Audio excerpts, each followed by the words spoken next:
একবার সূরা ইয়াসিন তেলাওয়াত করলে 10 পারা কোরআন খতমের সওয়াব হয়ে যায়। বিশ্বনবী বলতেন, ইন্না ফিল জাসাদি মুদগা, দেহে একটা গোশতের টুকরা আছে, ইযা সালুহাত সালুহাল জাসাদু কুল্লু, এই দেহের গোশতের টুকরা যদি ভালো হয়ে যায় পুরো দেহটারে ভালো করে দেয় কে?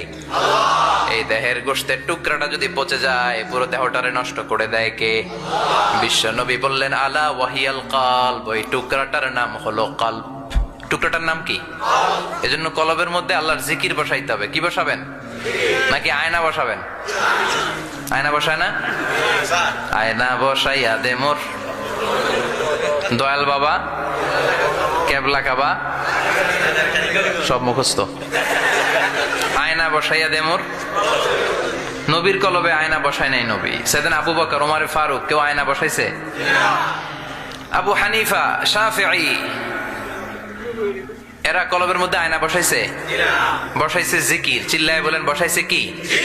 এজন্য আল্লাহ বললেন, আলা বিযিক্রিল্লাহি তাতমাইন্নুল কুলুব। দুনিয়ার কোন জিনিস দিয়ে কলব ঠান্ডা হয় না, দুনিয়ার কোন জিনিস দিয়ে কলব পরিচ্ছন্ন হয় না। কলব শুধু পরিচ্ছন্ন হয় একটা জিনিস দিয়ে, লা ইলাহা ইল্লাল্লাহ, লা ইলাহা ইল্লাল্লাহু মুহাম্মাদুর রাসূলুল্লাহ সাল্লাল্লাহু আলাইহি ওয়াসাল্লাম। তাহলে কোরআনের একটা কলব আছে। আমাদের দেহে যেমনি কলব আছে, প্রতিটা প্রাণীর যেমনি কলব আছে, অন্তর আছে, কোরআনেরও কলব আছে না নাই?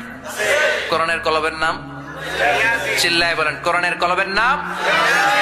আবার বিশ্বনবী বলতেন, ইকরাউ আলা মাউতাকুম সূরাত ইয়াসিন, তোমাদের মুমূর্ষু ব্যক্তিদের সামনে বসে সূরাত ইয়াসিন তেলাওয়াত করো।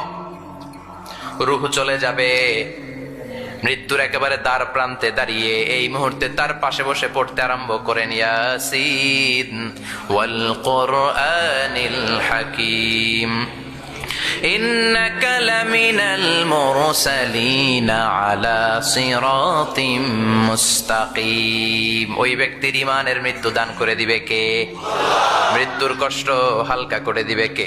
আল্লাহ। আবার বিশ্বনবী বলতেন, রাত্রিবেলা যে ব্যক্তি একবার সূরাত ইয়াসিন তেলাওয়াত করে ঘুমাতে যায়, সকালবেলা নিষ্পাপ অবস্থায় তারে ঘুম থেকে জাগাবে কে? আল্লাহ। তাহলে এই সূরার মর্যাদা কম কম না বেশি বেশি? কলবুল কোরআন, এটা কোরআনের কলব। একবার পড়লে 10 পারার সওয়াব। আবার মুমূর্ষু ব্যক্তির সামনে বসে সূরা ইয়াসিন তেলাওয়াত করতে বলা হয়েছে। তাহলে মৃত্যুর কষ্টরে হালকা করে দেয় কে? আল্লাহ। আবার রাত্রিবেলা সূরা ইয়াসিন তেলাওয়াত করলে সকালবেলায় নিষ্পাপ বানায় দেয় কে? আল্লাহ। মনে থাকবে? কোরআনের কলবের নাম কি? ভুলে যাবেন।